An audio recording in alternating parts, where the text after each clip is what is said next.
First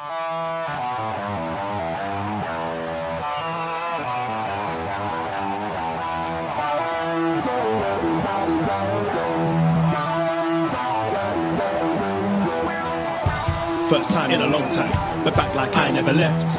Taking each day as it comes, you know me, I don't read ahead. Watch me burn down everything, BDE on the TV set. When I'm in control on the road, you can never really know what's up next.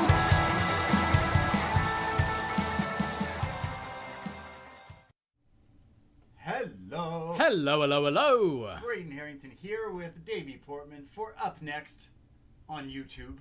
Yes, as I try to see, hopefully you can see us right now, wherever you may be. Welcome to the Wednesday Night Wars. Delight. The Wednesday Night Delight. Yes, we are here every Wednesday night on YouTube. I want to say right after NXT, but a little bit of time after NXT. Usually 10:30 Eastern to talk all about NXT. Are we on YouTube? We are indeed, yeah. People are in the room. Oh, okay. We are. If you can hear us, say hello. Can you hear us? Can we see us? Yeah, all seems to be going good. All right. We've got Eric in the room. We've got John Cena. We've got Benjamin Kogel. There we go. Now it says we're live. Yeah. Regal's How major are we announcement. doing, YouTube room? Let's tweet this link out. John can see us and hear us. How do we look and how do we sound? That's the most important thing every week. We want to make sure people can actually hear us. Oh, I like your while chat. we're doing a podcast. Loud and clear. Excelente, excelente. Hello, check. You got White Claws? You got 3 drinks going. Yeah, I like wine with food. Yeah. So, but I don't necessarily want wine while I'm scared. podcasting. It drives me out. We've avoided knocking that over like 4 times. You should move it. No, the wine. I'm looking at it. I know. I'm scared. I'm setting up. Sorry. Looking like a dime, says Benjamin Kogel. Awesome. Good day, Good day, Chris Thunder. Chris. Chris Thunder from Down Under. Yes, Chris Thunder from Down Under. Right. So what are we going to talk about today? Some NXT, obviously. Guys, we are going to start recording up next. It's all sounding good? Yeah, we're going to start recording and find the podcast form wherever you find your podcasts. And is that a hardcore replica title belt? Yes, it is. Thank you for noticing, John. Thank you. It's a plastic one, though. It's a plastic one. I'm not that crazy. So we look good. We sound good. Let's start doing the show. I think we should start the show. Let's go. Hello. Hello, hello, hello. Braden Herrington here with Davie Portman for upNXT, postwrestling.com, Apple Podcasts, Spotify, Stitcher, Google Play, wherever you find your podcast. And Davie, where else can they find us? You can find us every Wednesday night at 10:30 Eastern Time on youtube.com/upNXT. Now, if you are a watcher of us on YouTube, if you join our watch-alongs, you did an Extreme Rules watch-along. I did 2 watch-alongs this weekend. You've done so many. So youtube.com/upNXT. Definitely join us if you watch us ever on Wednesday nights after NXT airs, because we are your NXT friends. And you would see that you were supposed to be wearing your Terry Funk shirt. I know. I have the same Terry Funk shirt, and I didn't wear it because you were going to. You can't find it, and I can't find it. I couldn't find it either. Yeah, So I'm wearing a headband. I gotta admit, I don't really wear my Terry Funk shirt that often. Me neither, because it says "Funk You" on it. Yeah. So people think it says other things on it, and instead, we're in a Terry Funk mood because we've been watching a lot of Terry Funk for the Patreon. We'll get into that, but yes, this is up next. We do talk about NXT every Wednesday night, and it's the Wednesday Night Wars of professional wrestling. We got AEW versus NXT versus The Miz and the Cannonball Show. It's Guy Fieri. Flavortown? Yeah. We beat him, though. We finally beat Flavortown. I think wrestling beat him. Combined wrestling beat him? I think it was combined. You can't beat I Flavortown. Yeah. Damn.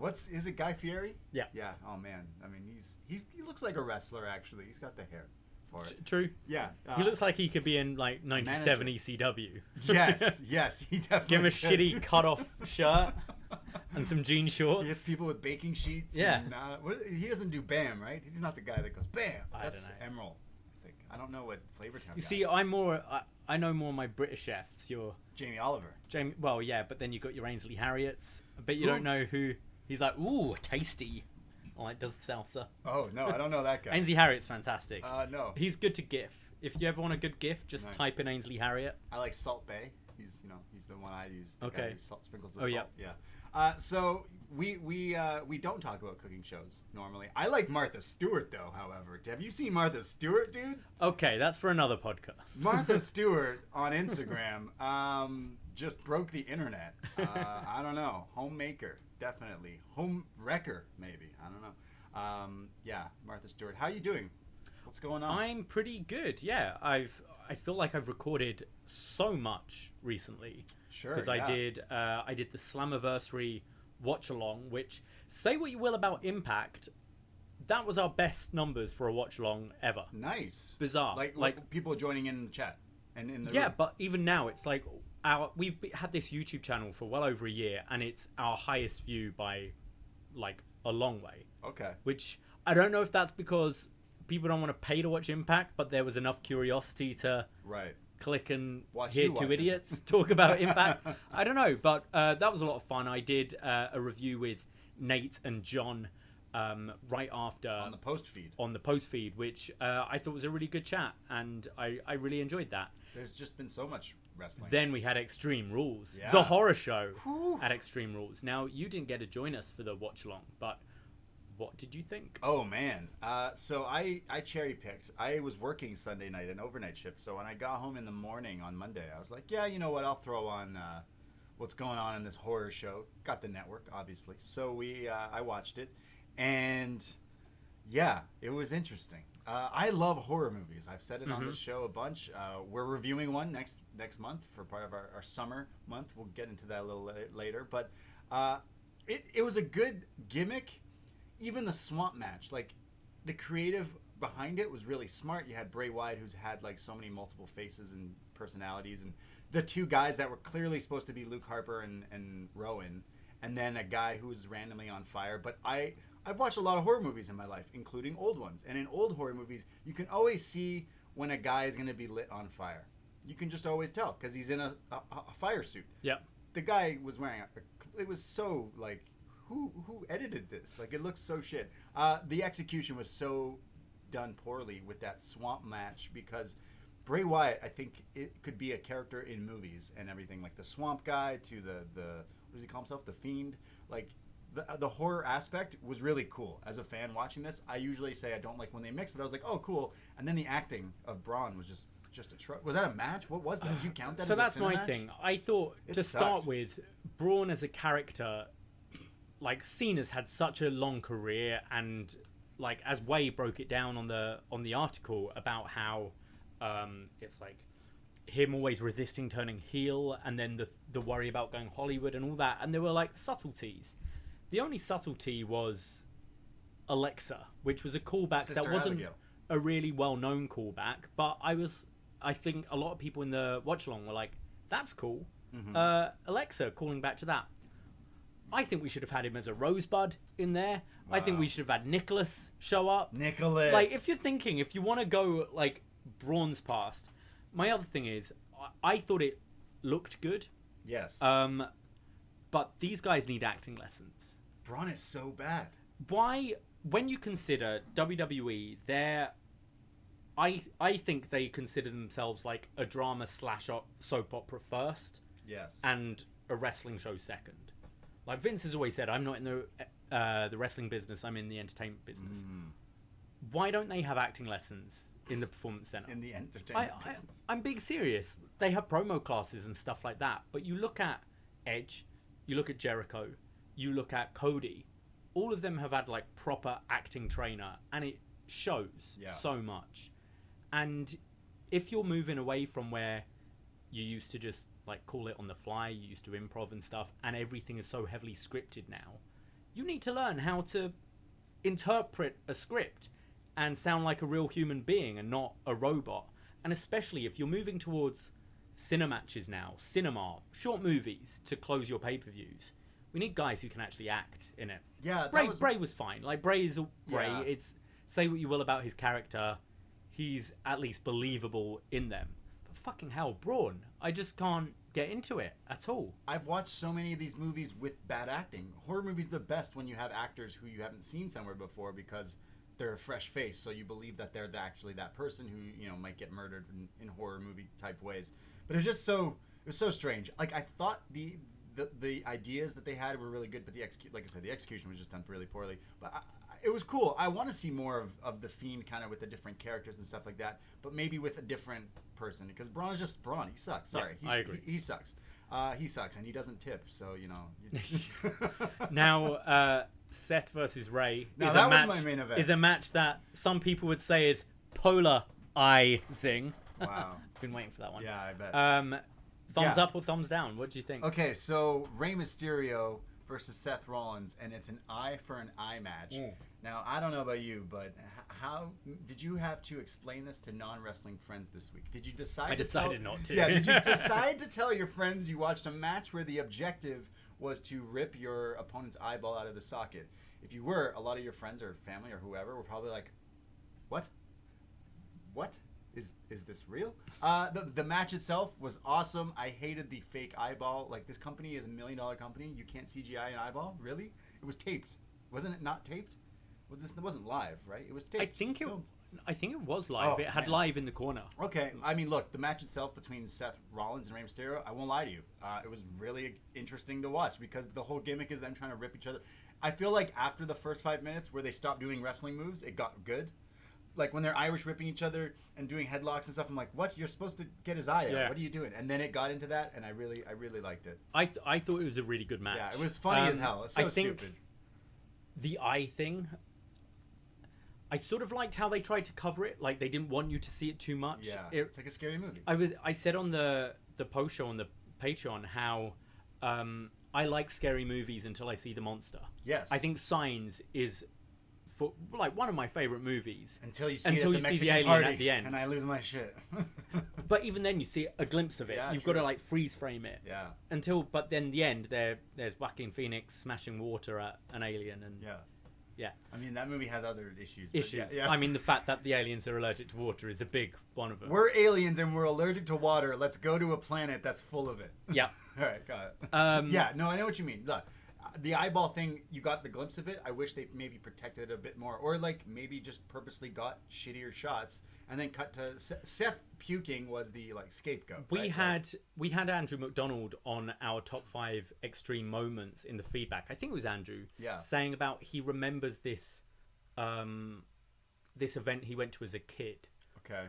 I can't even remember what the match was. It was in his feedback, but there was so much blood, but the person who was bleeding covered their face the whole time. So it left this kind of impression of, whoa, what is under there? So they could have almost like blurred it out or something, so you don't actually know. But everyone wanted to see an eye, so you had to give them that weird fake eye. But it's so funny. Wrestling's crazy. Now, so stupid. Did you like the vomit or did you not like the vomit? I didn't like the vomit because I just don't like puke. I don't like it. Sure. But it made sense to me. It made it more realistic. Did you think it made it a joke, or do you think it was already a joke?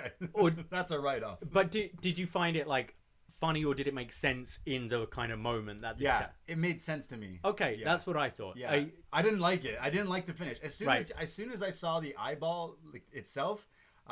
Again, I was watching this like in the early morning. Now you were like home and asleep, so I had my headphones on, and I just started laughing, like cackling at the eyeball. I was like, "That's what I'm getting out of this. That's the eyeball." And then it shows Seth almost instantly puking to kind of get your attention off the eye, so that you're focusing on that, which is like a bait and switch kind of thing. But it was I liked the puke. You like puke? I laughed because it's Seth Rollins vomiting on TV. But no, I listened to John and Way's show, and I know Way sort of thought the puke was good, right? And John fucking hated it. I watch wrestling. I don't want to watch puke. But I think true. But when you've got these kind of matches, I'm thinking of films when you've seen someone like murder someone and then they vomit, like they run to the bathroom. It's a thing. That's it is a thing. So I thought it was actually quite good. Look, I liked the like wrestling is already fucking like ridiculous, and especially in this time where like WWE's just literally throwing shit at the wall to see if it works. I found that AEW did the eye for an eye thing with Moxley, and then it was Santana from Proud and Powerful Inner Circle. And then I felt like someone from WWE watched that and was like, hey, let's take that to like the next level. Up the ante, let's, yeah. Like if Moxley and Santana was Fast and the Furious, then the eye for an eye, Rey Mysterio, Seth Rollins was like Hobbs and Shaw. Because like they're like, let's take that and go nine. Yeah. We're going to go all in with that. And it was just, it got my attention. I like I said, I don't watch a lot of WWE lately. I just watch NXT and AEW as of late. And this got me to watch it, so I guess they did a good job. I mean, I already have the network. Yeah, I mean, that's the thing. This isn't WrestleMania, this isn't SummerSlam, this is Extreme Rules. Yeah. Would you take this kind of show they presented over a random, like, chairs match, tables match, ladder match? See, for me, I got Extreme Rules match. I like the idea of this horror show because we're about to watch this show NXT from tonight with a guy named Karrion Kross, who his whole character is like he's like super metal and horror themed and based.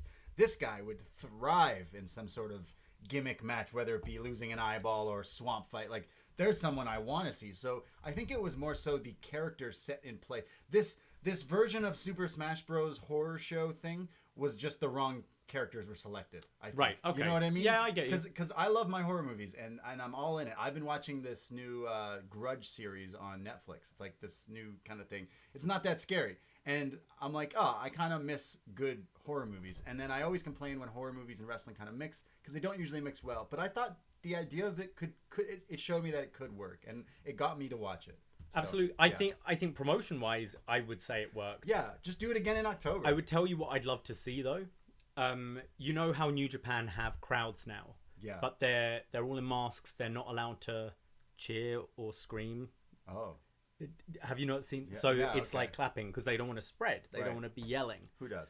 Now, what was funny was when kind of the evil turn happened. Oh, don't remind me. They didn't know how to react because normally you'd be boo, you've turned, but they need to make noise to react to it. So they clap. I'm just imagining that crowd with the eye for an eye match. The eye comes out and we just get a polite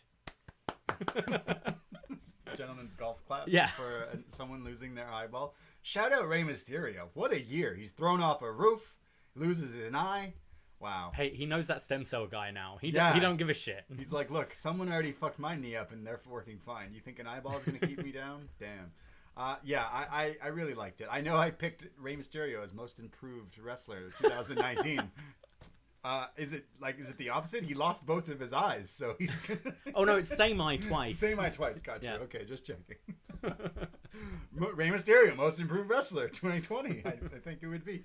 It was an interesting thing. I do like the horror aspect as a gimmick pay-per-view idea. Like, but it should be like Halloween Havoc. Like it should be in the fall where like more spooky shit goes on. It just makes more sense to me. But I think maybe there's also they've wanted to do this kind of thing, and maybe they're optimistic and think, hey, we could be having crowds again by Halloween, and we don't want to be doing this when we've got live crowds, so why not theme it now in July? It feels very odd. Spoilers, they're not having crowds. No, I know. I know. But that could be their thinking. It's, well, we need to brand it. It's Extreme Rules. It's already extreme. Why not make it horror? Horror show. No, I want to see it again, but I want to see it with maybe more story. More. It's like they put all the money and time into presenting that swamp match with like the cool, even the way it was shot and the effects and stuff, minus the dude on fire. Really lazy showing me this guy in the suit, I could call it. But other than that, like, I think there's, with the right direction, maybe write something that actually kind of just Braun. The thing is, this whole thing is, I think, just from the mind of Bray. Sure. Braun is just the guy with the title. He's just the prop in this. But this is Bray's story of how he's recovering from losing to Goldberg, really, and becoming the Fiend again. Right. Well, I don't care. Let's quickly run through some stuff that we've got coming up on the Patreon. It's still July. As we're recording this, it's July 22nd. And Extreme Month. It's Extreme Month, indeed. We did a review last week of a random old retro throwback pay-per-view. It's on the Patreon. ECW Anarchy Rules 1999, which was a hell of a lot of fun to watch. There was no eyes being pulled out of sockets, but, you know, Rob Van Dam was wrestling, so you never know. It could happen. Then what else did we do? I felt like we've just been recording so many podcasts. We did Masato Tanaka versus Mike Awesome In the for Best Match Ever with Nate Milton. We've done our top 5 extreme moments with John Cena, where all of us picked pretty different things each, just whatever we considered extreme. Yeah. Coming up, we're doing the best match ever for Terry Funk. Oh. As we mentioned at the beginning, we've been watching a whole load of Terry Funk. Really, really long, interesting career. Wow. Considering all the crazy extreme shit he does, but he was like a legit wrestler for a while. Yep. He actually went to Hollywood. He was in Roadhouse, which I watched last night, which it counts. He has some fights with Swayze. It's best match ever. Like, it's like you had kind of The Rock's career. Rock went off, did Mummy Returns, did Scorpion King, and then came back and decided to do death matches. Right? Yeah, I guess so.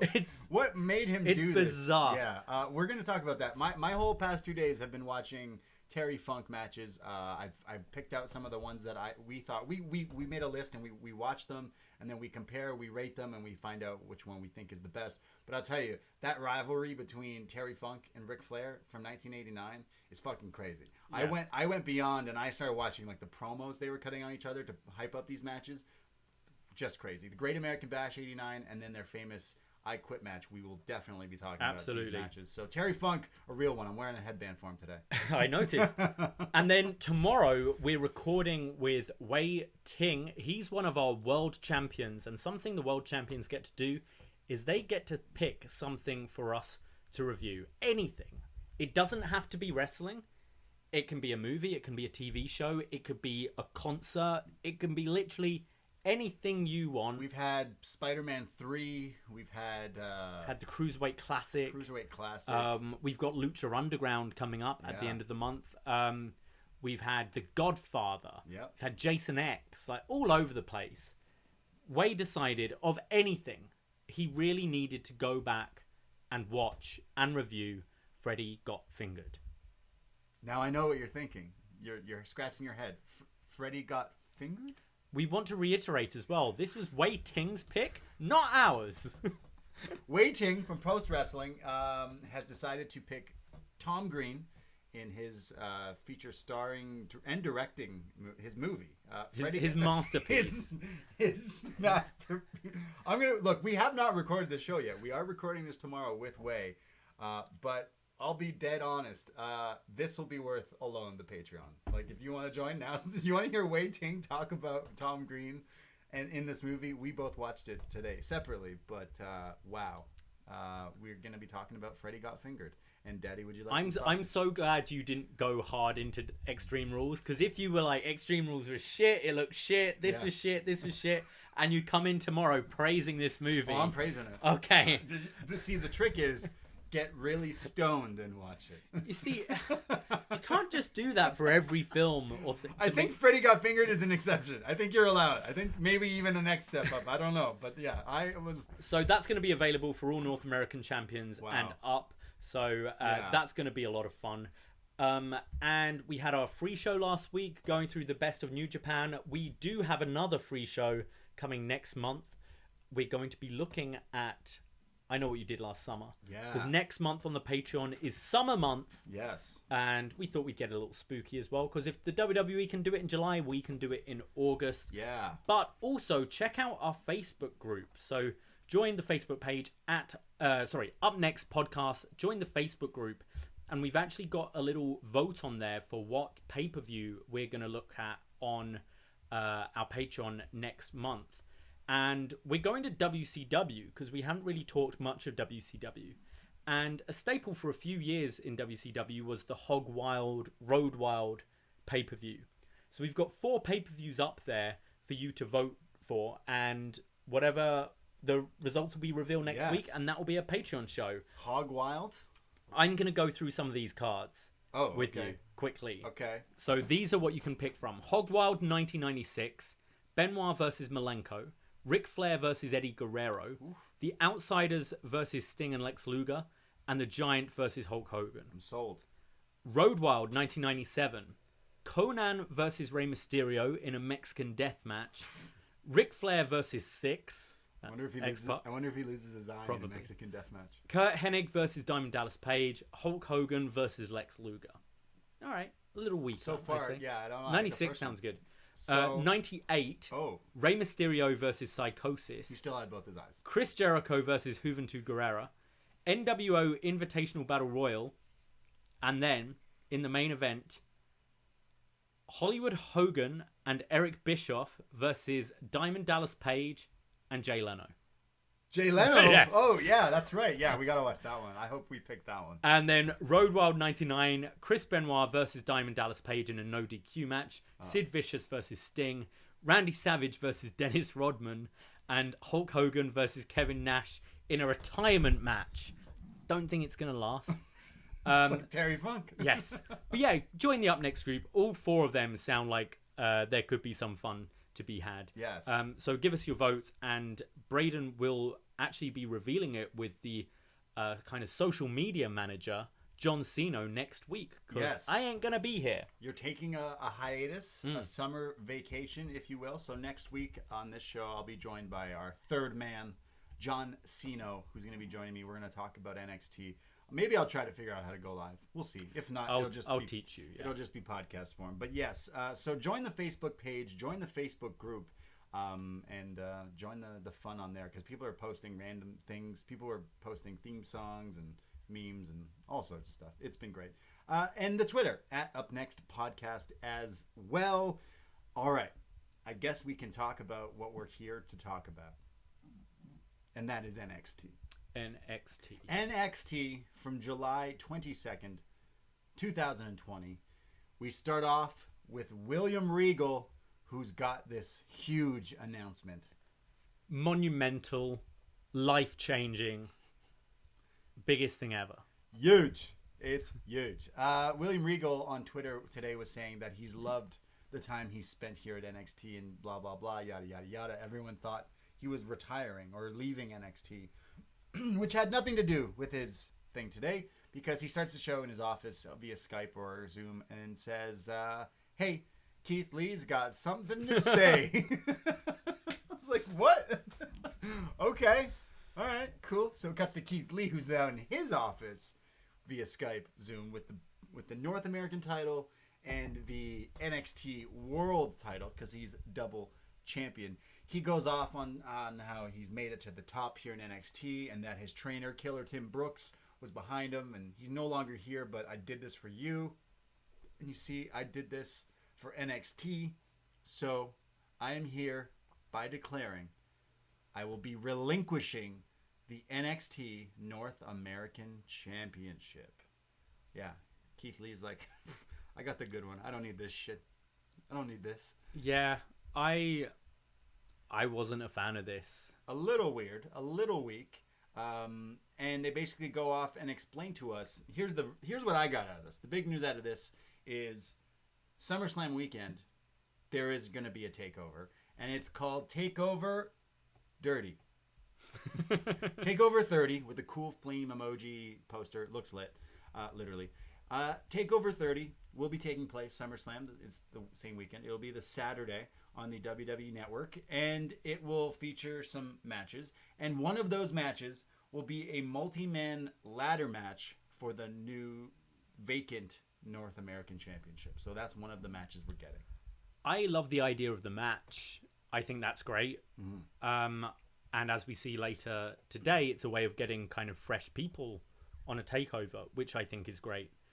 I don't like this relinquishing of the title. It makes the title seem less than, I think. I didn't like it when Asuka just left the title. Paige did it when she moved up. The Viking Raiders did it when they moved up. I know it seems to be played out a lot at the moment, but I wouldn't have been opposed to Keith Lee being, every week I'm going to defend one of these. And you can always have, it seems like Karrion Kross is the direction you're going. You can always have Karrion Kross just kill this guy during a match and someone else gets the title off him this way. If you really want to protect Keith Lee, there are ways around it. We see it in WWE all the time. I just think it makes this title, which I think for a secondary title, they've handled and treated really well in NXT. It's interesting because the double title thing is so hot right now. Randomly with Evil and New Japan with the both titles, we had Okada making some comments about how he thinks that brings down kind of both titles because now they're just both together. And well, you said Paige.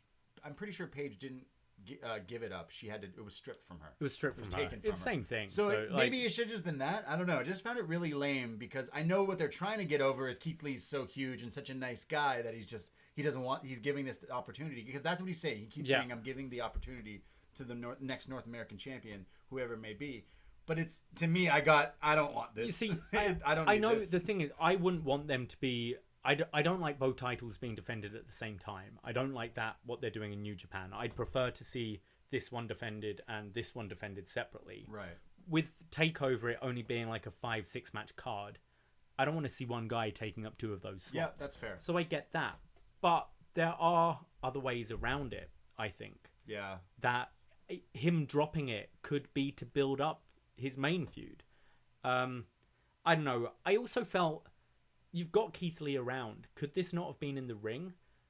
If you're starting off with this huge announcement, it was via Skype and they're in their house. Like you're starting, your big announcement is via Skype, and then you're going to Dexter Lumis versus Killian Dain. I'm sorry, that's weak. Sorry, I'm changing the channel. Yeah, honestly, because there was way bigger things happening in the beginning of it. And AEW. I'm not really a big fan of the kind of Raw openings where you have an in-ring segment, but in this case, it would have made sense. I just started with Keith Lee in the ring, having Regal via Skype, Zoom, whatever, on the screen. Yeah. And then you kick it off with that triple threat match. Right? Yeah, that was the hottest match of the show. Yes. You open with that.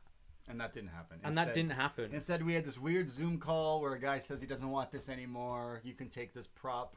And then it cuts to two guys who had nothing to do with that. And yeah, it was just really strange. With very little build. Yeah. Robert Stone spilled? No, Robert Stone was with Dain. What was the build for this? Dain drew a picture. Great. No, Dain found Sorry, the picture. Lumis drew a picture. God, get it right. He found the picture that Lumis drew. Now, Obviously, I don't know what... Fighting. And I don't want to know what the opening of AEW was, because I will be watching it after this. Yeah. But every week, they kick off with such a hot match. Yeah, last week with Cody and Sonny. We do our Thursday shows, by the way. Yeah. People are like, oh, you're just the NXT people. We love AEW lately. We do that every Thursday on upNXT on the Patreon as well.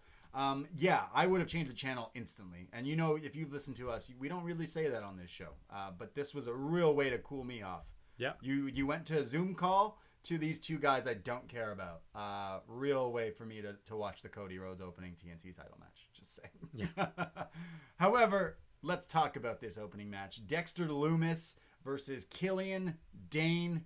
They do what you expected them to do, which was just brawl and brawl. They start brawling outside of the ring early on here, and Lumis does this like lucha dive over the like stairs. Almost. Yeah, he's Irish whipped towards the stairs, and it's like Seth Rollins how he used to dive over the barricade when he was in the Shield. Yeah, it was like that. He was doing Seth Rollins' entrance. Yeah. And then there's the divide from Killian Dain, which is the running crossbody on the outside still. They then go to picture-in-picture because we just could not look away from this action of this match. And during that, Dain basically is locking in like submission moves, the camel clutch and arm stuff. When we come back, Lumis starts to like no-sell. He's doing the like... See, Lumis is another like horror-themed character, but he's like selling it like... He's trying to be Michael Myers, but as someone who has Halloween posters all over my wall, he is not Michael Myers. But he's all right at that acting split. It's the emotionless, the shape face. He's trying to do that here, where he's getting beat up by Dain. Not blinking. Yeah, right? He's just kind of like, I'm not affected by your moves. And he starts to fire back. He hits a Thez press and beats the hell out of him. And then Dain gets the offense again and just flattens him with a power bomb, which looked awesome. This was a really nice power bomb. It was kind of like the jackknife where you release it, but a bit more force and less lazy than our Kevin Nash. Who may or may not have retired at Hog in Wild. 99. Yeah. There's a side effect from Dexter Lumis, who comes back and then ends up knocking Dain off the turnbuckle to the mat, and then he hits the Swanton bomb, followed up by another side effect, and the katakatami, the arm triangle move that he's been doing on everyone here. And Dain finally is passed out, and Dexter Lumis gets the win off Killian Dain.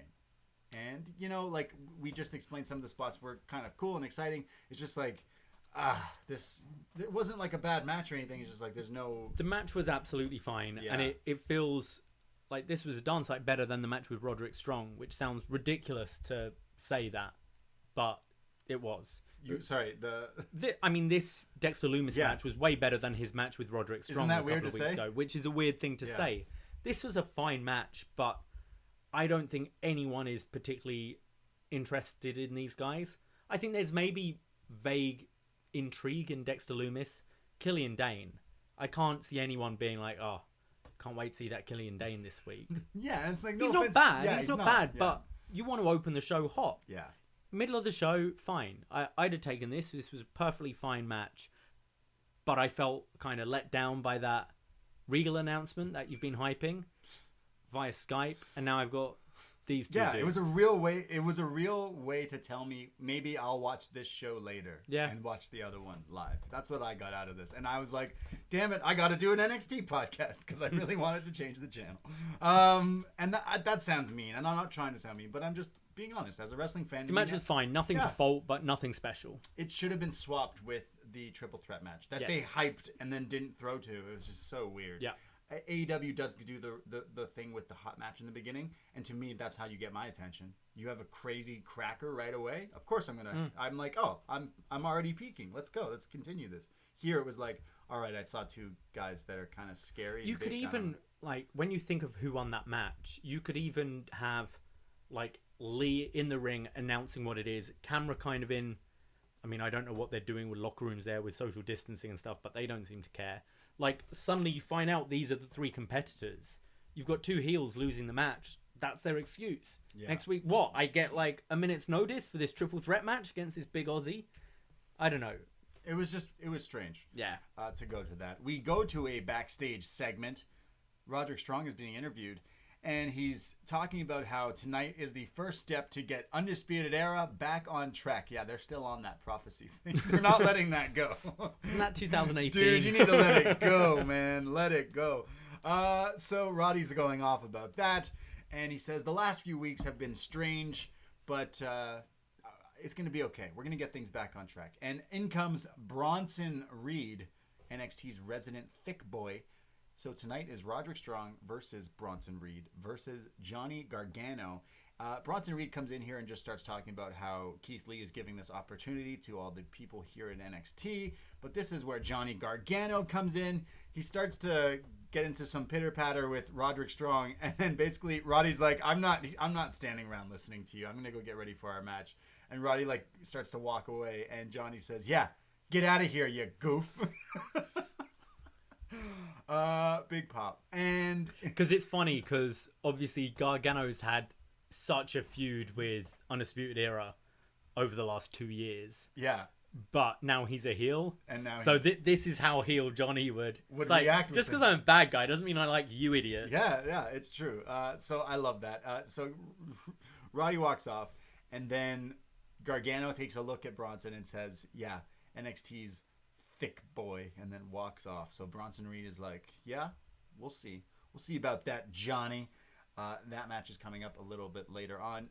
This was fine setting up this promo. I want to see more of Bronson Reed, but we'll get to that in a little bit. We go to, I thought it was the Young Bucks coming out, but it turns out it's the Ever Rise. It's the Quebecers. It's the Monday Night Raw Superstars. Right? Yeah. Isn't that right? Love these guys. Yeah, their gear looked like the Young Bucks. Come on. It looked exactly like... If you mixed it with Tyler Bree's tassels, you'd totally get the... Yeah, but they had the look, even the logo and the hair. No, it's Matt Martell who looked like a Young Buck. Ponytail and everything, man. Well, the Everrise come out, and they have to face the Mounties. Yeah, that's right. It's the Mountie, a.k.a. Tyler Breeze, and the other Mountie, a.k.a. Fandango. So they come out with the Mountie whole get-up. They're Mountie strippers, essentially. It's the only strippers you're going to get in this pandemic. You were telling me about drive-through strippers earlier. supposed to save that for the Patreon show. Apparently Houston are doing drive-through strip clubs. So you drive through with your car, and I don't know. I really don't know. You know where my family lives? Where do they live? Houston. All right, let's go. I've got to make amends. We had a falling out over how your aunt all is really the racist. social issues the last 3 months. So got some big bridges to rebuild. Well, it depends. And then we can drive through on that bridge. Depends. What are those numbers looking like in Texas? Pretty bad. Pretty Okay, bad. well, I think we'll stay here. 2021. Yeah. Sure. We'll go. Well, the strippers you're getting here on NXT are male strippers, and they are Mounties. Not a bad stripper outfit for Mounties. Mountie? And I like the theme song, as Canadians here. This is where the announcers just got into full Canadian mode. Beth and Morrow were... Beth Phoenix, who is not Canadian, but she's married to one, and she's from Buffalo. It counts. As good as. Well, Walton Galleria, Beth Phoenix mentions that Breezango were talking to her about their love for beavers and how beavers are the national animal of Canada, like the official animal, and that, beavers deserve to be loved and treated with love and care and just treated tenderly, really. And Beth is like, I had no idea that these guys were just such animal enthusiasts. And Tom Phillips is like, yeah, that's what they meant when they were talking to you, Beth. And if you want to hear us talk more about animals, you can listen to our review of Freddy Got Fingered with Wei Ting this weekend. Yeah. Or all the animals that we've been encountering here in our backyard with Ralph and Ricardo the raccoon, which all of a sudden there's a little family. So I don't know if it was Ralph. There's Ricardo. Yeah, if it was There's Ricardo. Raquel. Animals are scaring me lately. It's summertime here. It's nuts. My new cat's not scaring me, though. That's all right. He's chill. Yeah. So the Mounties versus the actual Canadians, the French Canadians. Everrise versus Breezango. And early on, Tyler Breeze teases a supermodel kick after a lockup, but then fakes him out. Hits the other guy off the apron with the super kick. Fandango is tagged in. He's hitting backdrop suplexes. There's then a Russian leg sweep, but the commentary here decided to say that would be a Canadian leg sweep or a maple leaf sweep, as Morrow would say. I know the Russian leg sweep is your favorite wrestling move. Out of 10, would you rank this Canadian leg Wouldn't sweep? a maple leaf sweep just be a Zamboni? Maple leaf sweep? It's the only sweep. Isn't that what they do? The Maple Leafs ain't getting any other sweeps, so let's give it to them. So it was a nice Russian leg nice sweep. one? It wasn't the best. It wasn't the best one, yeah. They mentioned it was like Bret Hart's, but by the way, Shawn Michaels' birthday today. Happy birthday. Yeah. You screwed Bret. There's then the Fandango hits this Mountie headbutting dive. He salutes and then falls off onto them. I've never seen a salute, really. We don't see Mounties. I know we're in Toronto, which some people don't consider Canada. We don't have Mounties here. It's very rare when you see one. Did these guys wrestle on Canada Day? No, I suggested that they came out dressed like this on Canada Day weeks ago, but they did not do that. They did it now because they're facing Canadians. But they thought it was Halloween on Sunday, right? WWE doesn't know what's going on. Yeah, true. So wait a second. So Fandango and Tyler Breeze are booked. Tyler Breeze is Canadian though. Yeah. So it's okay.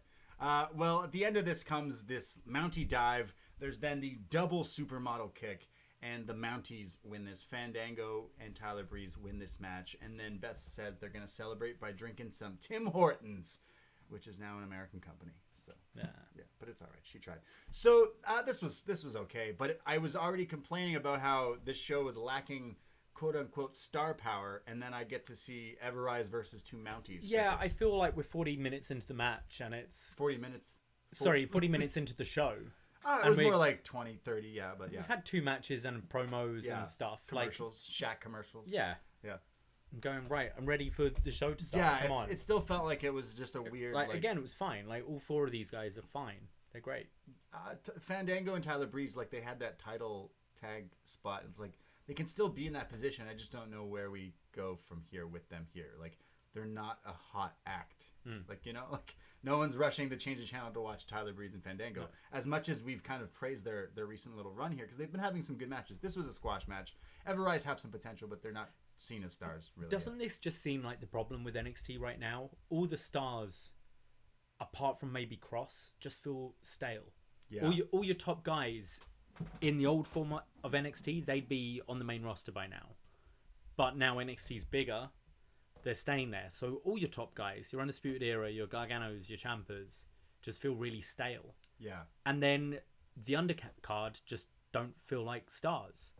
They don't feel like your really big top indie guys, or they've been there for a while like your Breezangos. Yeah. I think that's my kind of feeling with the show. The show's fine, but just I'm missing that kind of buzz that it used to have, right? It doesn't have it now. It feels like I'm watching another WWE show that I would skip a lot of the time. That's what it feels like. We go to Dominik Dijakovic, who's backstage. He has a match tonight against Karrion Kross, but he is not scared. And he's gonna take out Karrion Kross because there's been some beef between Keith Lee and Kross with the whole broken time, what is it, hourglass thing.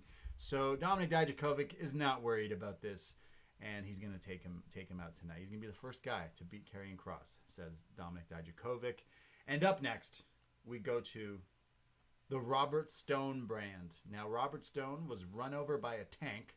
I'm not sure if you knew that or not, but he was run over by a tank. And he's mad about it.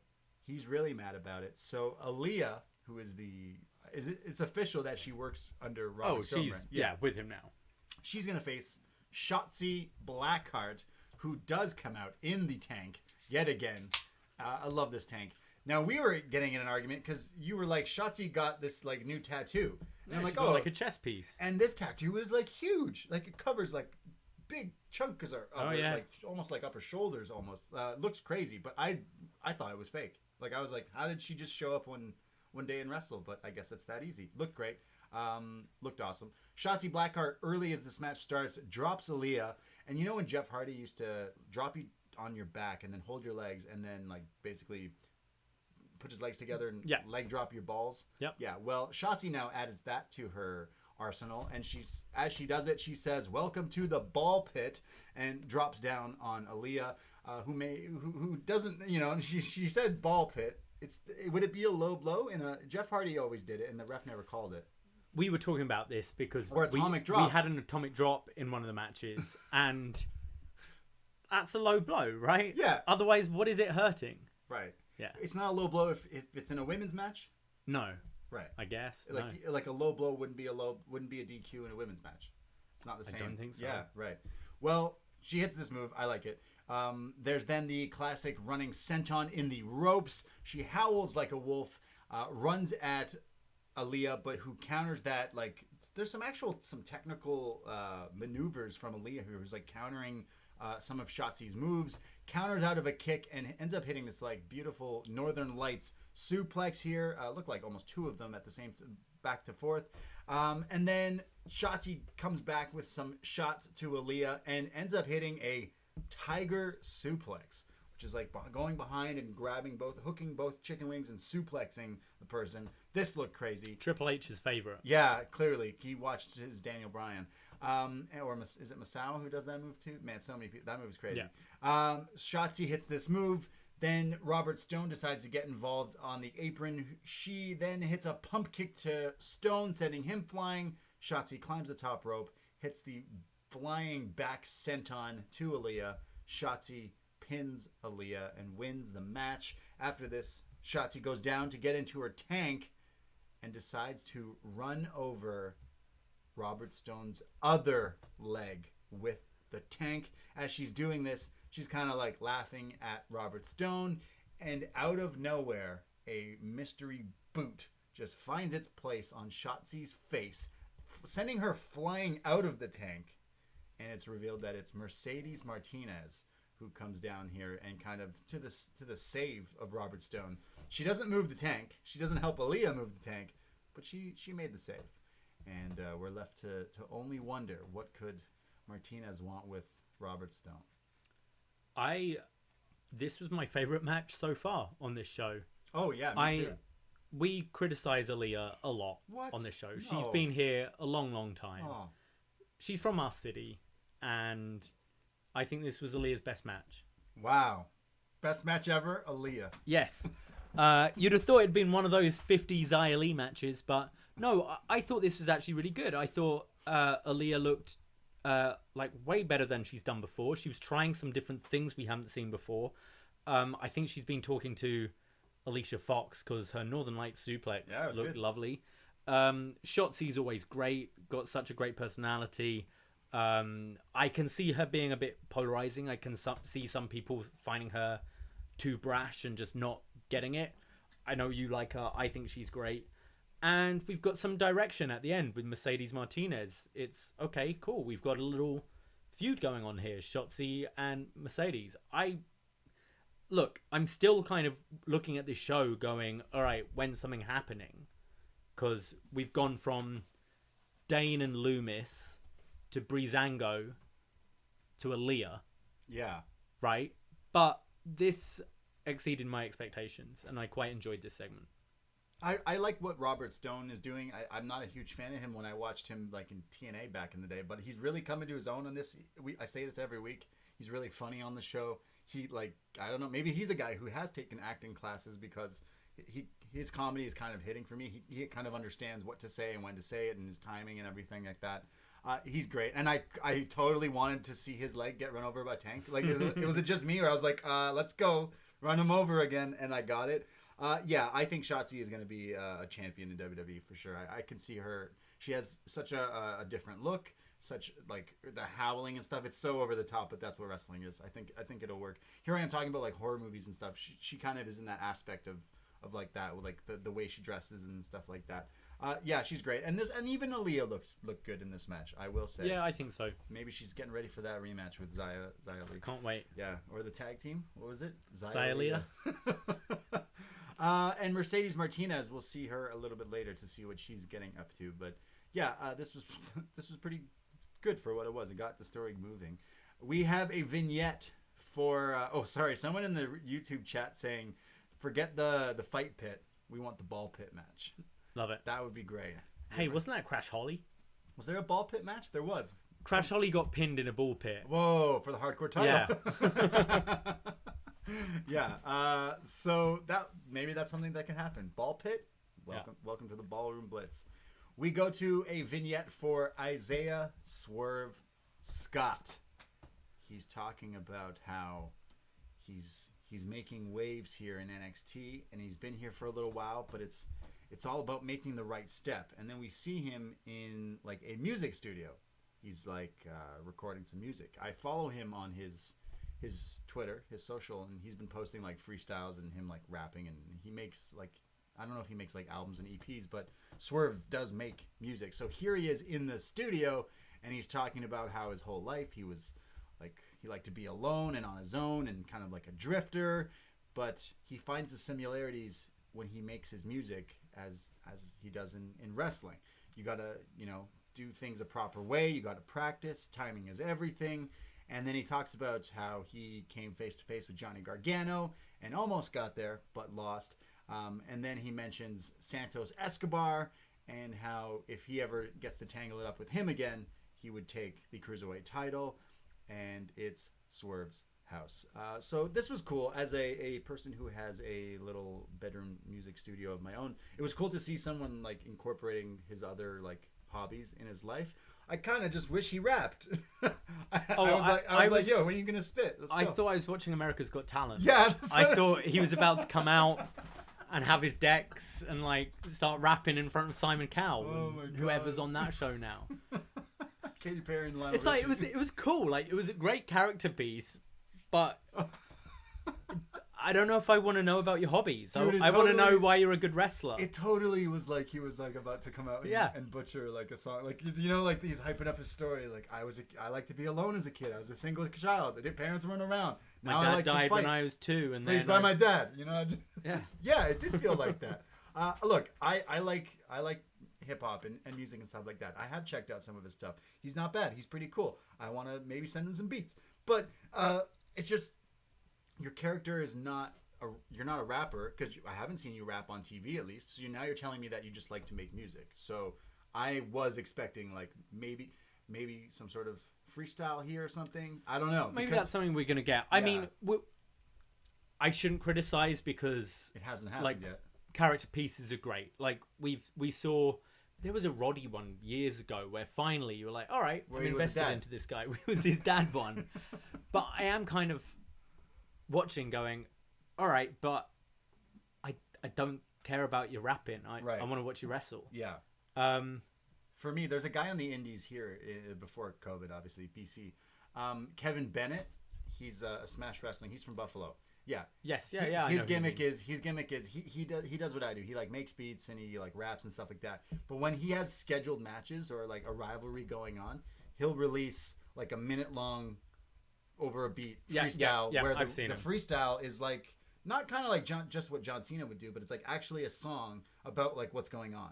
And this is an indie wrestler in Toronto, which is not a high, like Toronto indie wrestling is not big at all. And this guy has been using this gimmick for a while. And as soon as I've been watching this guy for a few years in Smash Wrestling, as soon as I saw that guy, I was like, damn, why isn't that a main character on not NXT, WWE? Considering, you know how many other, look at R-Truth. R-Truth has albums out that he's still making songs that are coming out, but they don't let him promote. But maybe then this is a good idea, because how many people watch this and went, oh, I wonder if he's any good? And checks out his stuff, and then maybe this week he drops something on Santos Escobar. He should. And then he's got all these new follows and people checking out his stuff because they didn't know he made music. Right. And then you do that this week. Maybe. If he does that, I think this would be awesome. Because it was cool.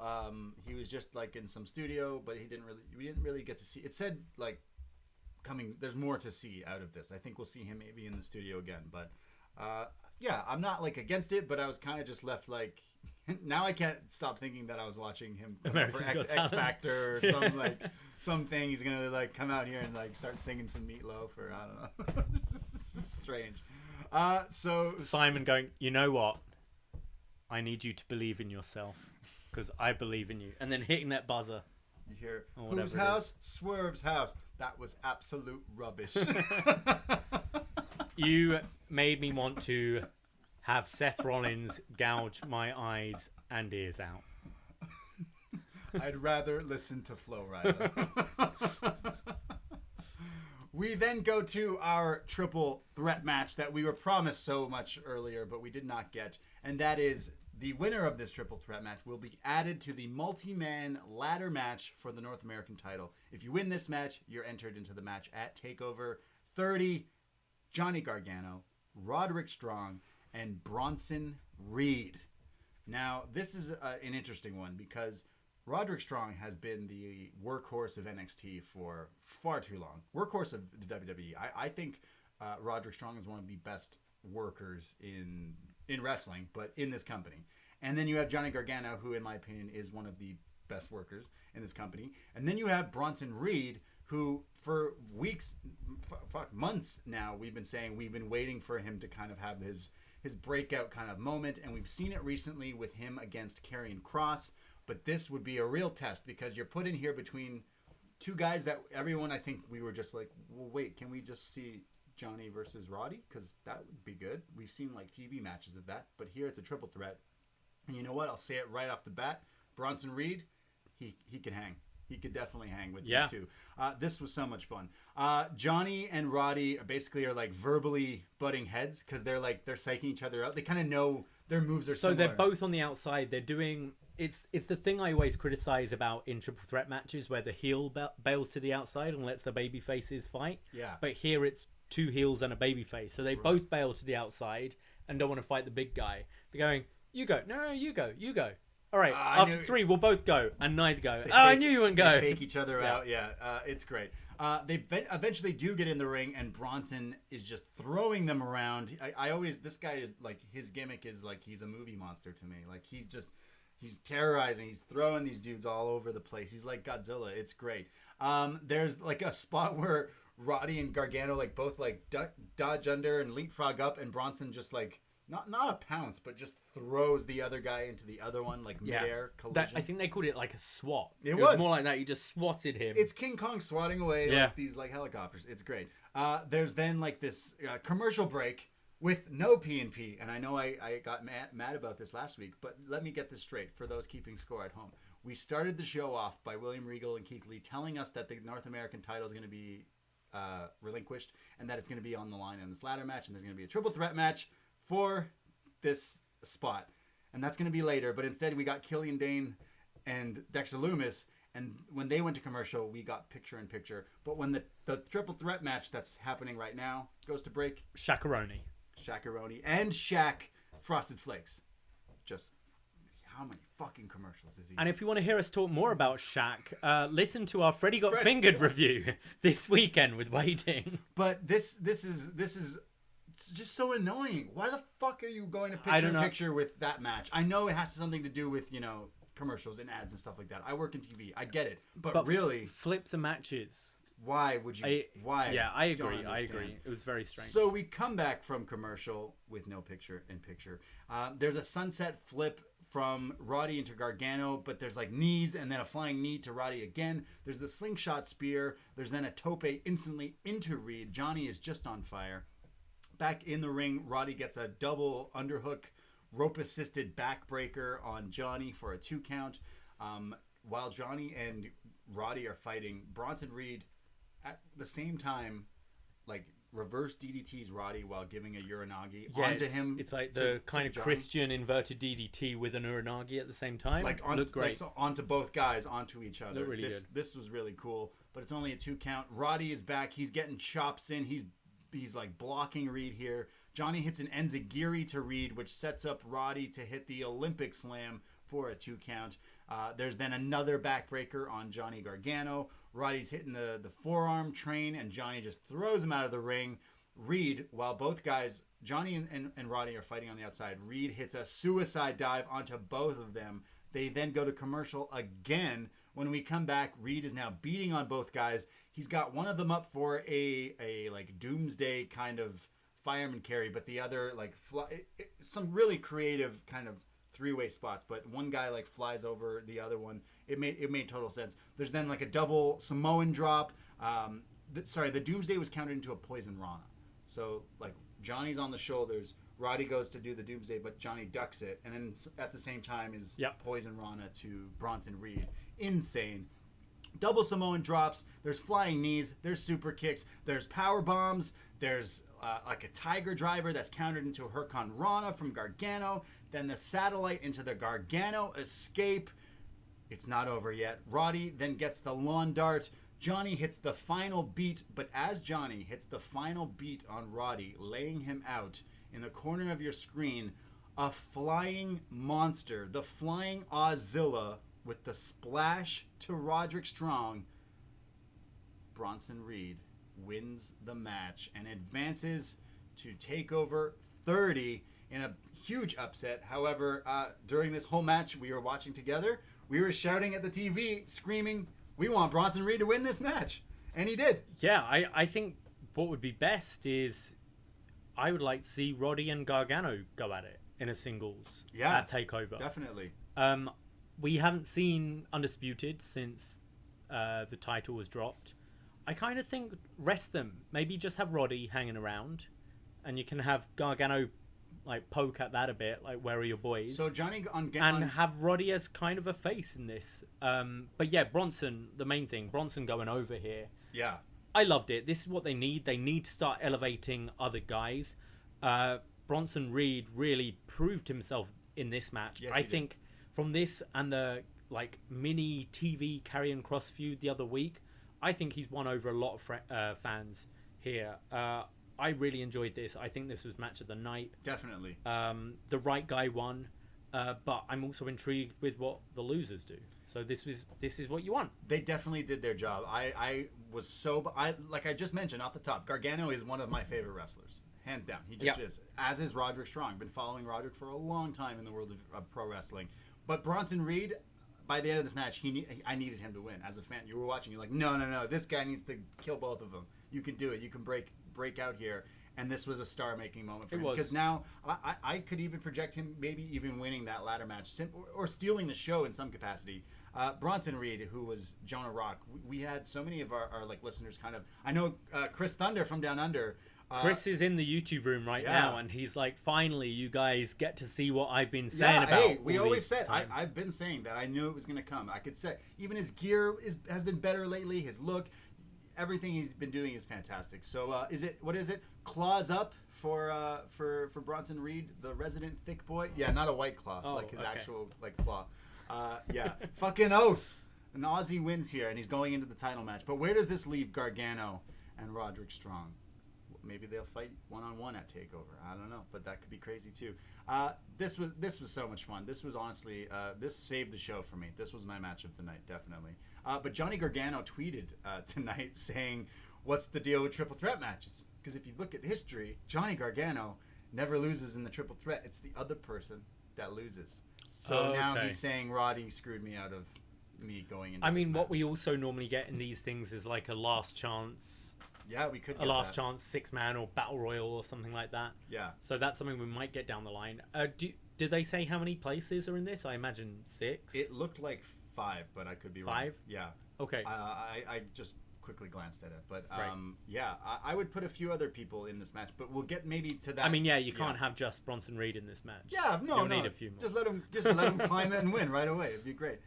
Yeah, this was a lot of fun. I would definitely check out this triple threat between Gargano, Strong, and Reed. NXT's resident thick boy coming through. He's going to run things here. I love it.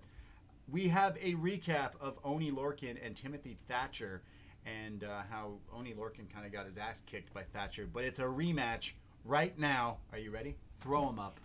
Throw him up. Oney Lorcan versus Timothy Thatcher. Now this is what, Thatch Can? Catch Can? Thatcher's Thatch Can. Thatch Can, and it's basically lots of grappling and chops and flipping the other guy over. This is like a shoot fight here. Goes back and forth. I love the start of this match. It reminded me of the last time they fight. It's just like really like raw, kind of some real wrestling here. It looks great. Crazy chops that like both these guys are maybe more so Oney Lorcan on the paler side, their skin tone, and like their skin changes from the beginning of this match to the end, from the white to red.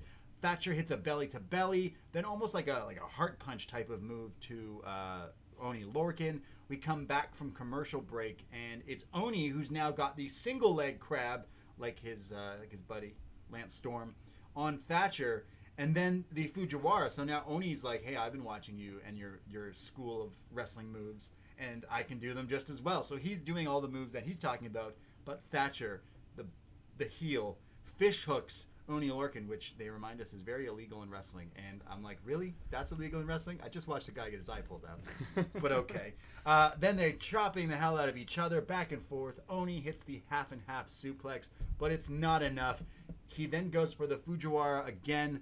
Somehow Thatcher reverses that and gets the pin on Oney Lorcan, and Oney is shocked and heartbroken. I really enjoyed this. I really enjoyed their first match. I thought this was great. I just love how real this looks. This just feels like I'm watching a sport right here. This is some Pancrase. The way they're just... Didn't we watch some last week? I made you watch Pancrase. We watched Pancrase and we watched Team Fighting Championship. Do you remember that? 5-on-5 MMA rules? Yeah, it's good shit. Yeah. Pancrase is Suzuki's thing, right? Yes. Okay, great. Well, this felt like that. It's like a fight. It was great. Yeah. I really enjoyed it. Yeah, this was a lot of fun, and I actually kind of want them to have a rematch at TakeOver, which probably won't happen because that's so long. Because it's 2-0 now. It's 2-0 Thatcher, so I guess he's moving on. Who would you put Thatcher with? Well, I don't know, because I guess I can. We'll go to the next thing first, but there is progression with Thatcher for next week. He is announced in the match next week. So up next is Robert Stone, who's backstage with Aaliyah, who he's sitting down because his other leg now is hurting because he got ran over by a tank. I'm not sure if you knew that. He says, he's kind of like crying to Aaliyah, like, oh my God, my leg. And Mercedes Martinez walks by, and they start talking to him. And they say, look, Mercedes, what can we do here? What can we work something out? And Mercedes says to Robert Stone, look, I don't want to deal with contracts and stupid meetings and all this stuff, so I need someone to handle the stuff like that. I don't care about all that outside stuff. I just want to focus on what I do best, and that's hurting people in the ring. So if we can come to an understanding, then we can come to an understanding.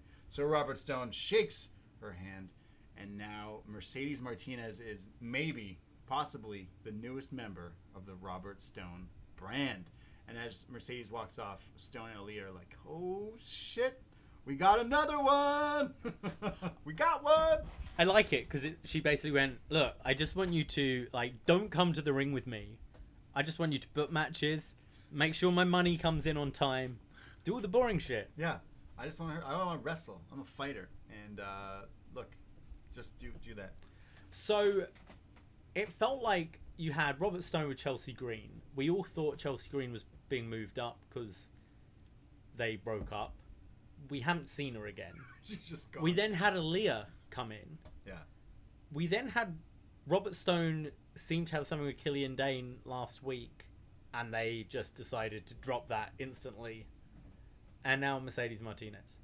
Why not? Who next? Who's next? Goldberg? Anyone could be in the Robert Stone brand if Would you sign with the Robert Stone At this brand? point, yeah. At this, you just want Shotzi to run you over in a tank, don't you?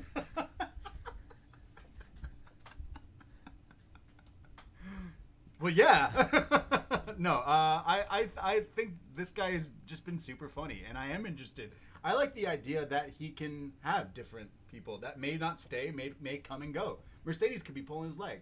Mercedes could just be fucking with him, to get the next step, to get a match with other people. Yeah. To make a name for herself. But it would be it's such a weird pairing considering we've seen Mercedes on the Indies quite a bit. It's just an odd. Her gimmick character here is scary. But realistically, if you're looking at talent agents, they want one of everything. Right. If I went in, when I went into my agent's office, you just see a wall of different people. It's because I need to sell you. I need to sell you. So, it's true. And she's like, no, I don't want you to be trying to interfere for me. I can fucking handle myself. Just want you to do the paperwork that I don't want to do, which is great. Why not? I need to get one of these. Yeah. I need to get me a Robert Stone. Yeah. I'm interested in seeing what they do with that. We then go to a video. It is Finn Balor, or as my spell check says, Finn Baller. He says Keith Lee is giving out opportunities. He's giving everyone opportunities. He's giving NXT opportunities. He's giving Finn Balor opportunities. But you know what, Keith? I don't need charity. But I'll take you up on this. You see, you're not man enough to face me one-on-one, but I'll take this. I'll take your opportunity, and I'll take the North American Championship. And this time, I'm not playing chess. Next week, and then the show flashes up the graphic card. Next week, it is another triple threat match. Finn Balor versus Dexter Lumis versus Timothy Thatcher. And the winner of that match will go on to join the ladder match at TakeOver 30. He says, triple threat. Well, if you get in the ring with Finn, you get pushed to the ceiling. The ladder match is going to get what it needs. The Finn rub. And Finn Balor basically saying he's going to become a North American champion because he's been teasing that he's won that title before. Yeah, it's the title that eluded him. Because it didn't exist. And then he won the Universal Championship right away and disappeared. He didn't exist. Yeah, it's interesting now with Bronson Reed winning and qualifying. Yeah. I kind of don't want to see Finn in this. Sure. I'd kind of like to see Finn in something else. So you've got, Thatcher, Lumis, and Balor. Yeah. You know what this match is missing something. You know what's missing? Cameron Grimes. Oh yeah. Oh, he's got to be in. He's got to be in match. this, and he should win. You know why? Because you got to climb a ladder to get to the moon, and that's what he's gonna do, baby. That's what he's gonna do. Well, he's not on this episode. Actually, now you saying that, it's probably gonna be Balor, Priest, Cameron Grimes, Bronson. Sorry. I don't know. There's too many to name now. I don't know. It's interesting. All these mid-Carter guys that are kind of still floating around can kind of make a name for them. I thought Bronson Reed definitely did that tonight for Absolutely. me. Absolutely, and that's... I like we've got some direction. We've got these triple threats to look forward to the next few weeks. I really want to see just boost that mid-card. Yeah. So that's why I'm kind of like, do I want Balor in this or not? True, exactly. I like the promo. I like the fact that he's doing the insider talk, insider baseball talk. Right. You're getting the push or you're getting the Finn rub kind of things. And he talked about playing chess because the last program he was in, he says you're all playing checkers and I'm playing chess. So now he's saying I'm not playing chess. I'm going to try wrestling.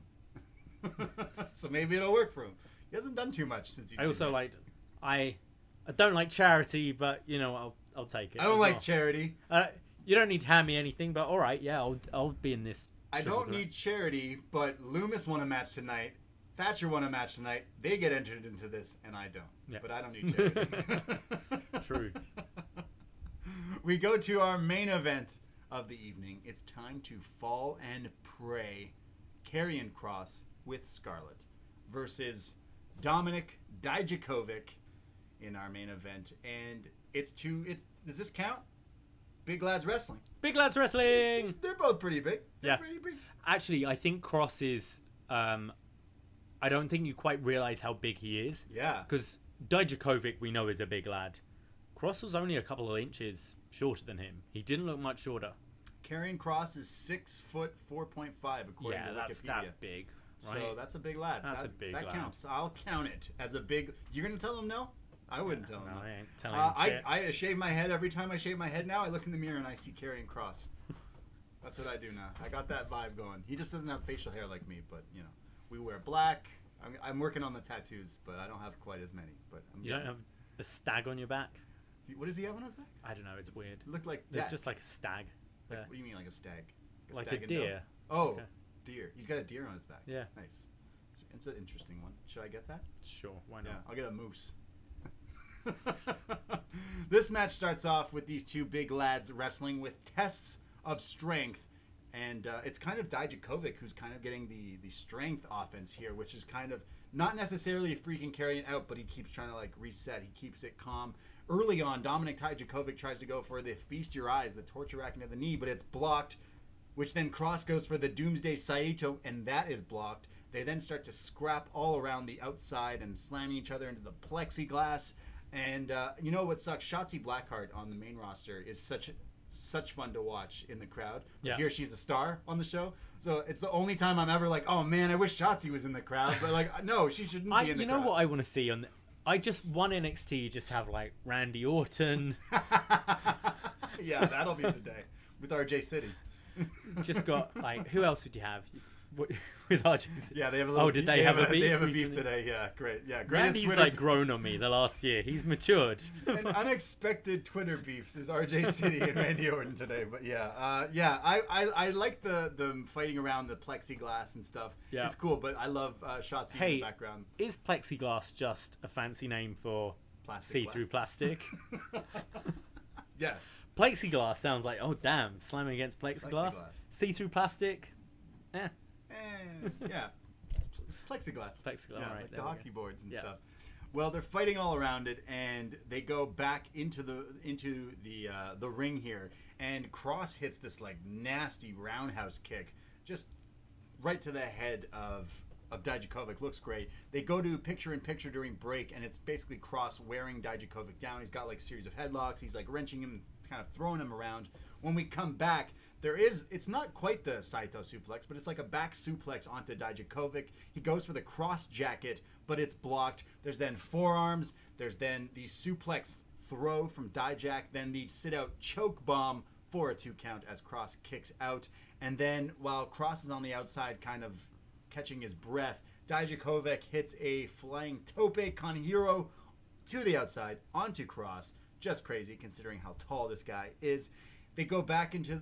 they keep fighting all around the ring here after that tope, and Kross kind of gains the advantage and decides to take Dijakovic's head, wedge them in between the steel steps and the ring post, and then decides to kick it.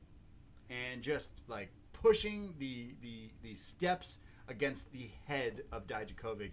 This was probably the safest spot, but it looked This crazy. was an awesome spot. Yeah, I loved it. I thought... Yeah. I thought it looked fantastic. Was probably done pretty safely. I was a big fan of this. So it looks like he dies, but the ref checks on him and he's like, no, he's still okay. So Kross keeps breaking the count. He's just like, I'm not getting a count out. I want to crush this dude. And this is where Keith Lee, the NXT champion, comes down to the ring. So he was here the whole time. Yeah. You didn't need to do it from Zoom because he was here. So strange. The problems of taping shows and trying to put things in order. So Lee comes down, and Kross just is on top of Dijakovic in the ring, and Dijakovic is just getting pummeled and beaten down, but he kind of comes to, and he sees Keith Lee is standing there ringside, and he says to Keith Lee, "No, don't call it off. This is my call, Lee. I said no." And Kross decides right in front of Keith Lee to put Dijakovic into the sleeper hold. Not even the crossjack, just a sleeper. Nasty sleeper. And in front of Lee, Dijakovic passes out. Karrion Kross gets the victory over Dijakovic. He sends him back into the main roster.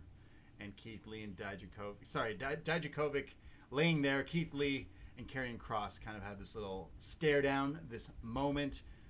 Kross and Scarlett walk off. Scarlett's just laughing, this evil look on her face.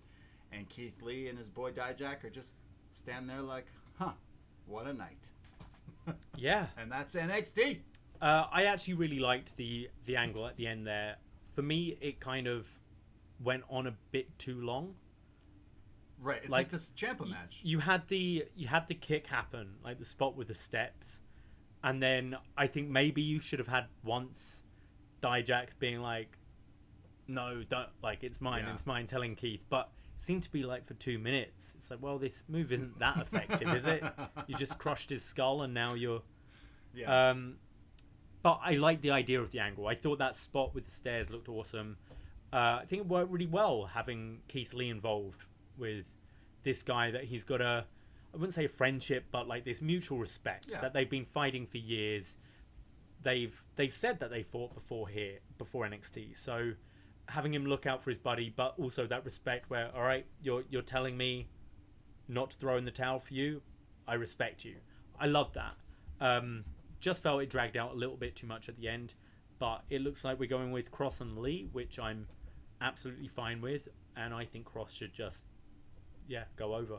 Yeah, I think Kross should. It looks as if they're going with Keith Lee versus Karrion Kross at TakeOver 30, and that'll be the main event for the title. And if you ask me, Karrion Kross should go over. Keith Lee will be fine on Raw, SmackDown, whatever show he ends up on. He's bound to be a WWE champion one day. He's got it, and he's going to be that. So if that's the case, move him up and take care of Kross now. Put Kross with the title and everything like that. And you assume, I think we speculated this last week, but this is Dijak's write-off and he's going to main roster, would you think? I think so. I think maybe both guys would go up. I really want to see, I think I might have mentioned this before, but I want to see Dijakovic be Apollo Crews' next opponent. Yeah. Next big opponent. Yeah, I would like that. I think US title, have him come maybe as a heel up to Raw to challenge Apollo. I think that would be great. Lee, I think maybe SmackDown could do with him. I'd do Raw with Keith Lee. I'd do all the Rockets to I'd Keith get Lee. that title right off of Braun and get on this guy. Sure, do anything. Braun to Bray, Bray to Lee, maybe.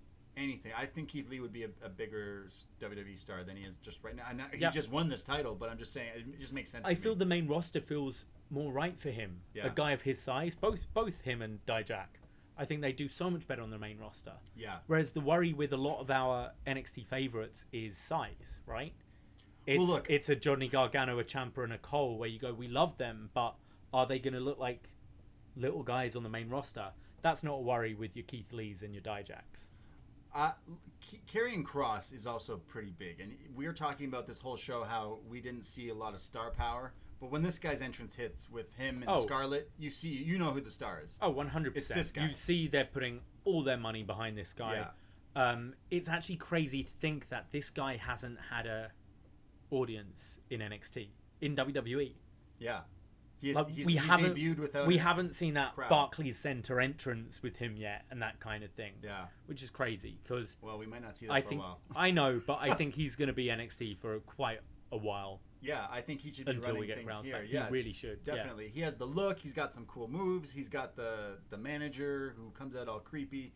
Everything is working for me. I think Karrion Kross should take the title from Keith Lee. They have not announced that match officially, but I think it's safe to say that's what they're going with. In fact, let's fantasy book TakeOver 30 right now. TakeOver Dirty? If we shall. TakeOver Dirty 30. I think we're going to be getting Keith Lee versus Karrion Kross.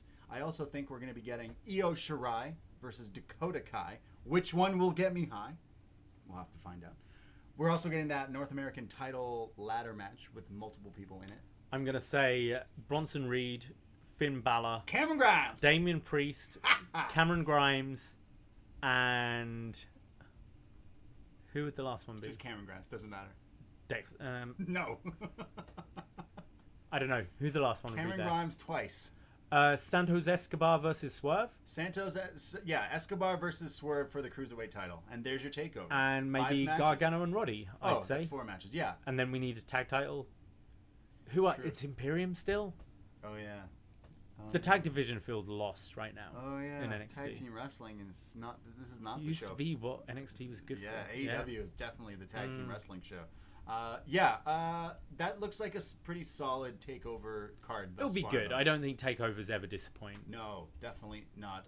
So takeover 30. When is that? I keep saying it, and I don't. It'll be 22nd of August. Awesome. I believe SummerSlam's on the 23rd. So last year at Takeover SummerSlam, it was Takeover Toronto 2. Yes. And I don't know if you remember or not. But we did. I don't remember much of SummerSlam. No. Yeah, I know. I remember. We did a little party. We did. Where it was a takeover tailgate. It was. But it's the time of a pandemic where we can't even go to these shows and hang out with all our friends and listeners and everyone. So what could we do if we can't do a takeover tailgate? We can't go down to Florida and tailgate outside the PC. We probably could. We probably Florida. We might get caught like that one stalker guy who keeps trying to show up there. But no, what on earth could we do? What could we do? I don't know, but watching William Regal and Keith Lee just give away huge announcements via Zoom call just makes my mind wander what we could just do with. It is a good app, isn't it? I don't know. It's a good app. You can get a lot of people on there. The gears are turning. A lot of people on there. The gears are turning. We've got a Wi-Fi booster. We do. Yeah, that works. We got Ralph the Raccoon. We've got Ralph the Raccoon. Yeah, we'll just say. Yeah. We're working on some things. We're working on some things for Takeover Tailgate 2020. Stay tuned. But yeah, NXT with the announcement of Takeover 30. Takeover 30 looks pretty good considering we just kind of fantasy booked the card without actually knowing the card. But they're actually kind of lucky that it happens to be 30. I haven't done the maths. I'm sure they're right that it is quick maths. Takeover 30. But because what else were they going to call it? Yeah, really? I was telling you this the other day that look, the reason they're doing horror show or in your house is because they don't know what else to call it. Takeover. They don't know. Performance Center 2? No, it doesn't sound good. Yeah, it doesn't. So they're lucky that they got. What's the one after that gonna be though? 31. When's that? Survivor Series? Oh, it's War Games. Oh, they're sorted to the Rumble. Fine. They're sorted. They're fine. Dude, are they gonna do a Royal Rumble at the Performance Center? Oh shit! I kind of want to see that. Oh my god! Just gonna be people from Florida. It'll be cinematic. They'll do it on a plane. Oh, it'll be like money plane. Yeah.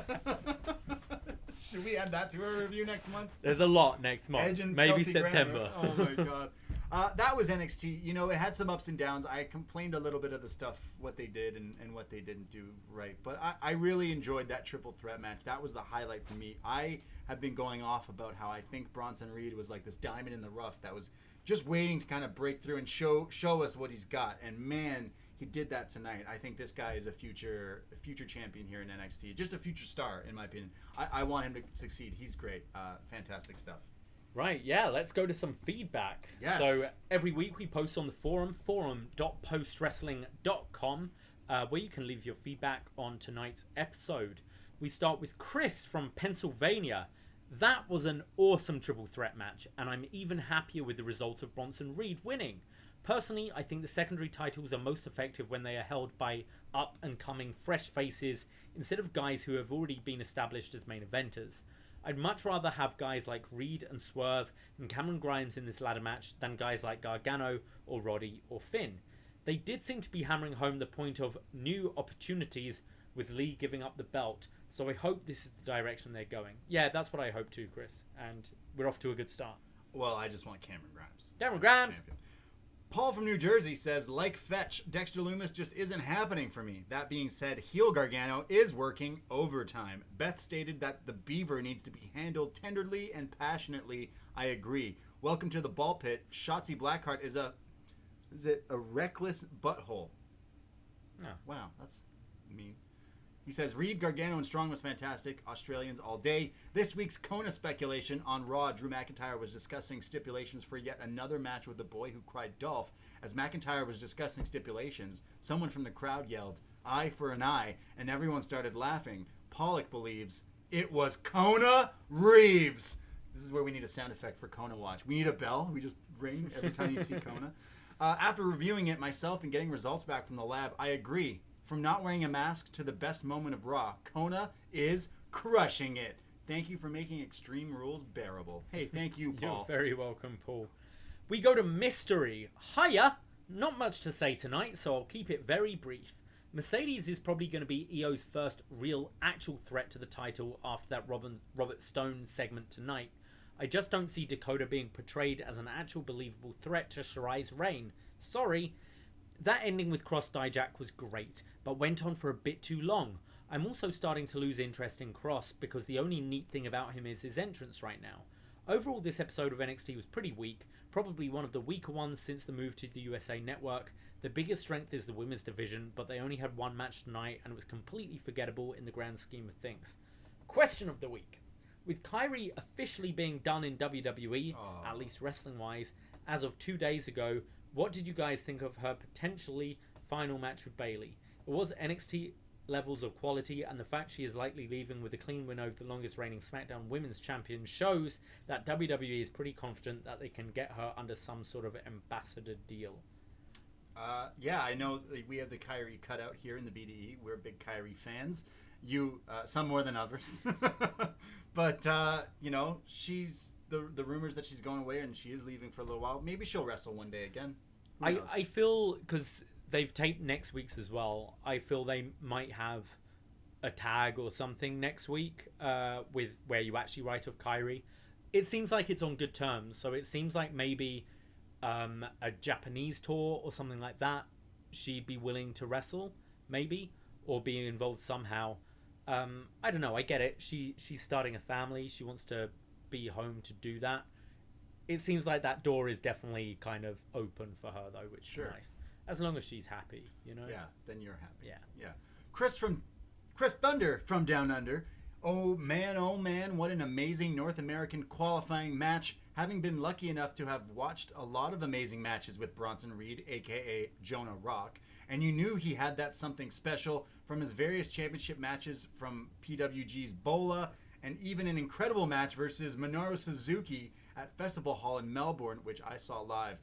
It goes claws up for NXT's resident thick boy on the way to TakeOver. Chris, I'm with you, man.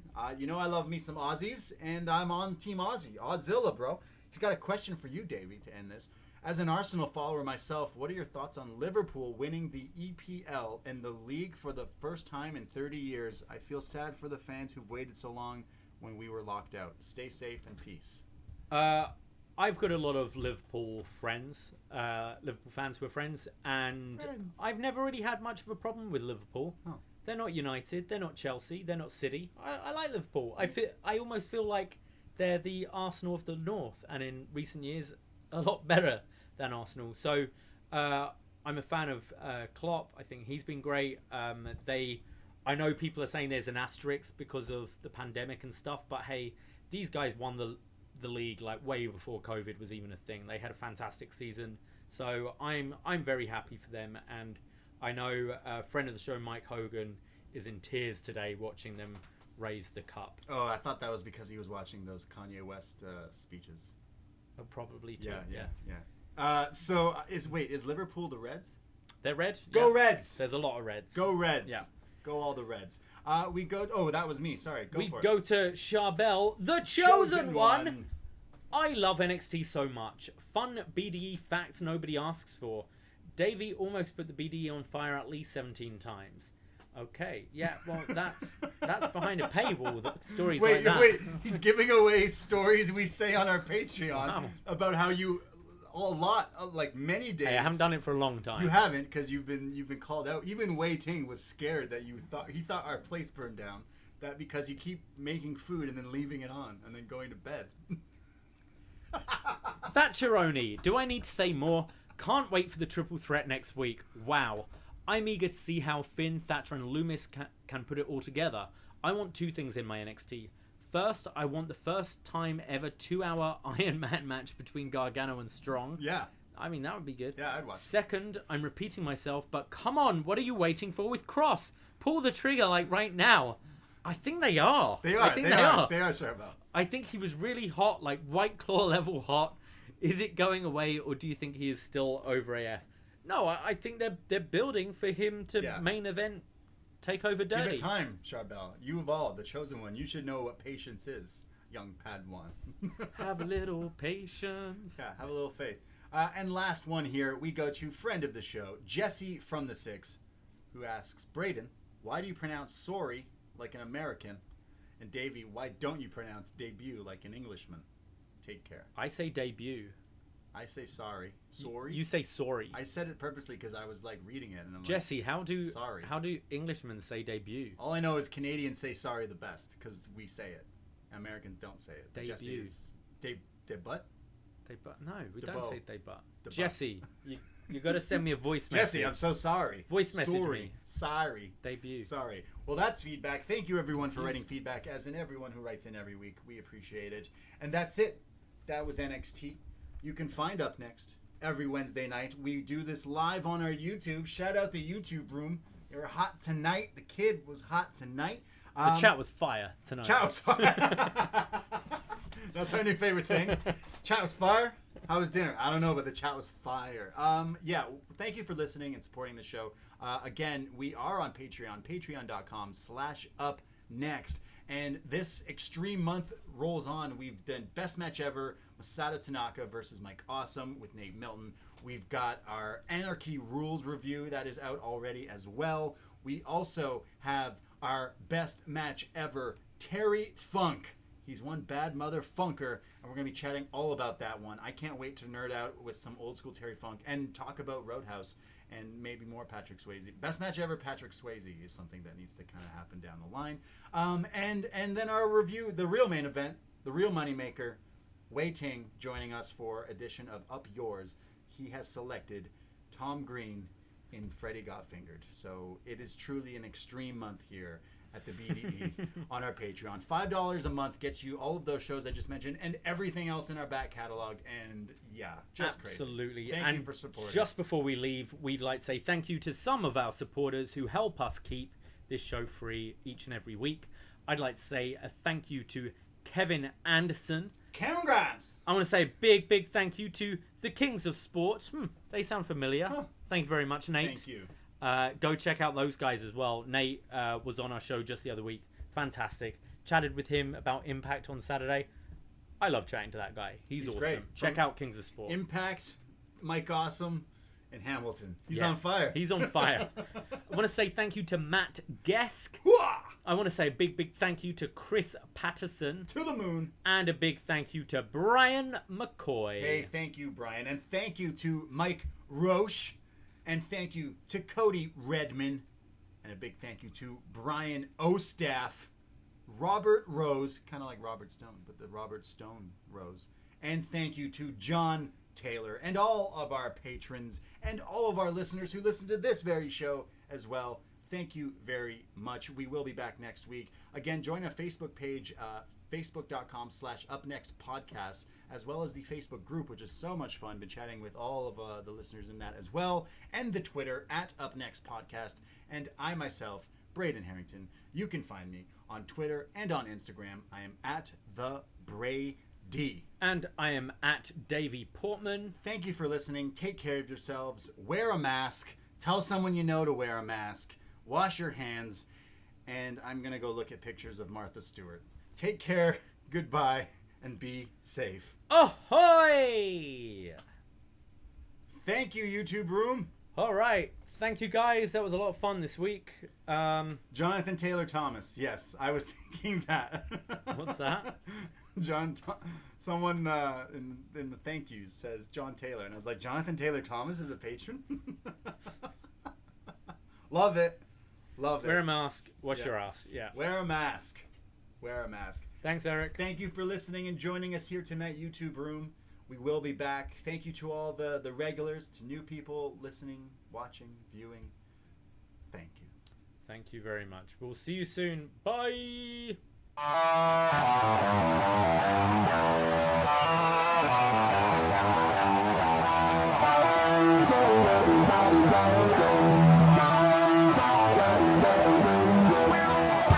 First time in a long time, but back like I never left. Taking these things as it comes, you know me, I don't read ahead. Watch me burn down everything, BDE on the TV set. When I'm in control on the road, you can never really know what's up next.